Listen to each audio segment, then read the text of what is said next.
but I don't want to stop reading. So I'm going to see what I can do. 4 photographs. Here, our history looks at 4 photographs. This is the McKean silo. 1.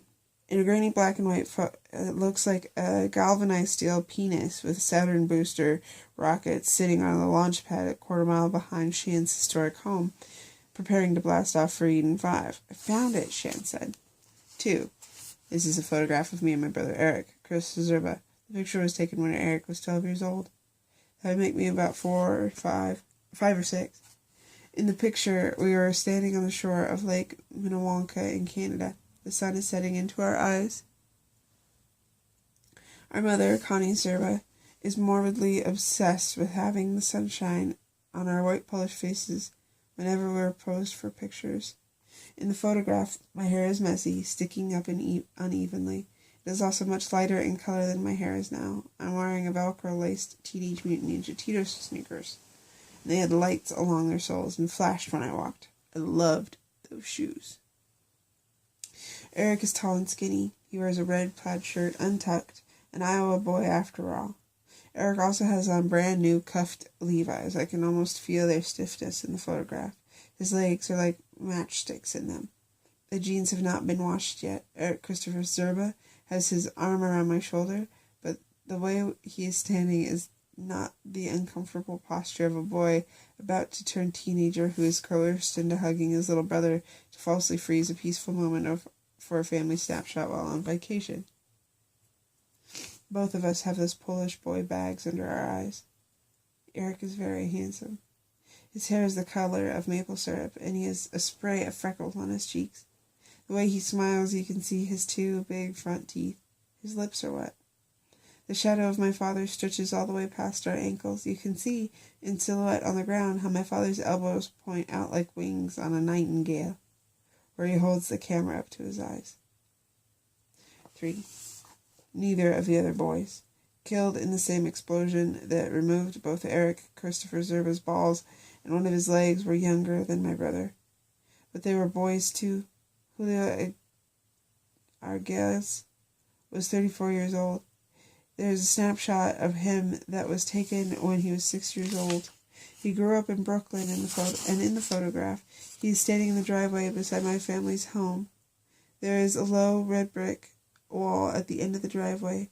On the other side of the wall you can see the white tee of a wood-framed laundry post sticking up.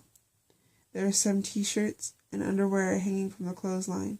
It appears there is no wind blowing. Julio is wearing a Superman t-shirt with red-rimmed collar, a triangular S. There are fierce abdominal muscles drawn into the fabric that loosely draped over Julio's 6-year-old chest. At the very bottom of the t-shirt is a band of yellow, Superman's belt, and the red swath that marks the upper waist of his briefs. It is a funny shirt. I would have worn it when I was a kid. Julio's dark chocolate hair sweeps down over his forehead, and Julio is holding up a hand in the permanent number 1 gesture. I can guess what question Julio is answering when the photograph was taken. Julio Arguelles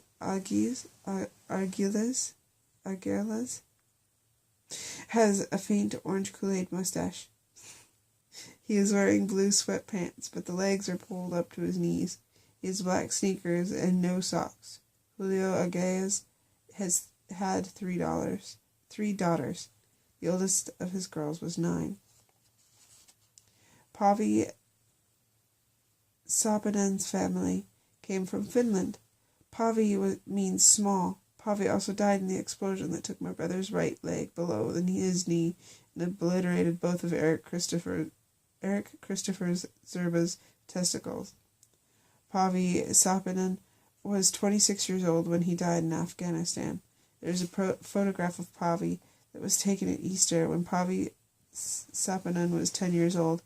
Pavi was airy, thin, red blonde hair, the color of clover honey. He is wearing a collared white long-sleeve shirt that is tucked into belted black slacks. He has a black clip-on necktie and is standing between his younger brother and his sister. He looks like their protector. You can see they believe that about Pavi. Pavi has his arms around his brother and sister, and they are all smiling.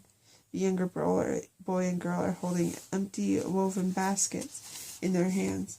The egg hunt has not started yet. The girl is maybe 3 in the photograph, and Pavi's younger brother is wearing gray pants, a necktie, and suspenders. Pavi was homosexual.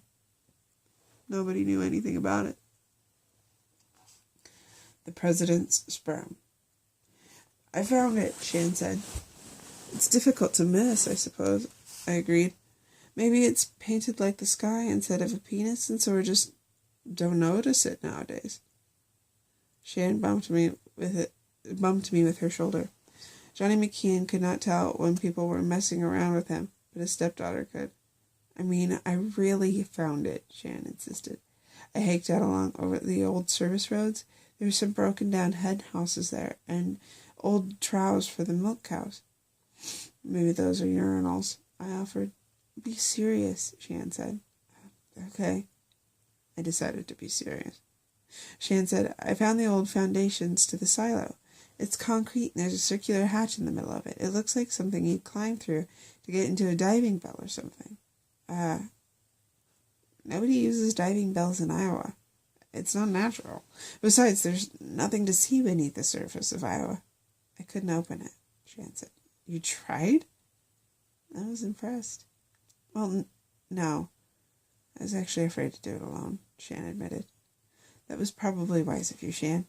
There could be lost Russian sailors down there, I offered. They would be very horny if they'd been down there ever since Iowa was last covered by the vast sea. Or maybe it's full of the president's sperm. That made Shan laugh. I was horny. I felt like I scored points towards getting her to come over to my lonely house with me. I desperately wanted her to, but I was not going to ask her to please do that. Johnny would probably say no anyway, in spite of the condoms. But Johnny McKeon waited in his car and pretended not to watch us when Shan walked me to the front of the door when we kissed goodnight. The Virgin Saint and his ward. I wrote. At the bottom of the first page, I penciled in a picture of a big galvanized steel silo that towered in the distance behind the McKeon house, which was Ealing, Iowa's solitary listing in the Registry of Historic Homes. Ingrid squirmed beneath my bare feet. She perked her ears up. If she hadn't been stricken by cancer when she was a puppy, she may have barked. She looked like she wanted to bark, so I thought maybe she wanted to bark at me because she needed to shit, which was the most predictable quality Ingrid possessed. She was a quiet fountain of shit and reliability. Outside, in the distance, a police siren wailed like a plaintive coyote. We never heard sirens in Ealing. It's not that bad things never happened here. It's just that nobody ever bothered to complain about it when they did. A few miles away from my house, Ollie Jungfrau was locking up Tipsy Cricket Liquors. He called the Iowa State Patrol reporting some kind of wild animal had attacked Wayne DeLong in the parking lot after Wayne left the Tipsy Cricket Liquors.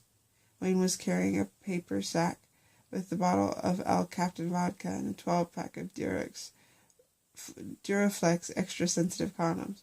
The wild animal that had attacked Wayne DeLong was Hungry Jack.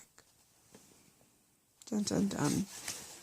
Okay. I'm gonna take a break. I love you. Good night.